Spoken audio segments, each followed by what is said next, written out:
Hello, कसे आहात सगळे? आज आपण बनवूया बटाट्याची भाजी. तर सर्वप्रथम कढईमध्ये तेल घ्यायचं, त्यामध्ये एक मोठा कांदा टाकायचा. कांदा छान गोल्डन ब्राऊन होईपर्यंत भाजून घ्यायचा. त्यानंतर आपण त्यात टाकणार आहोत लाल तिखट, हळद, मीठ, मसाले.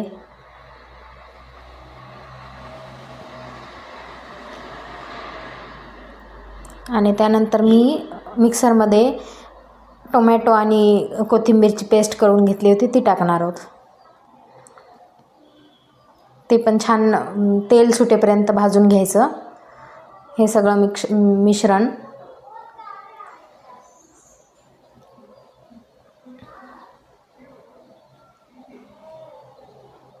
त्यामध्ये आता आपण गरम पाणी टाकणार आहोत.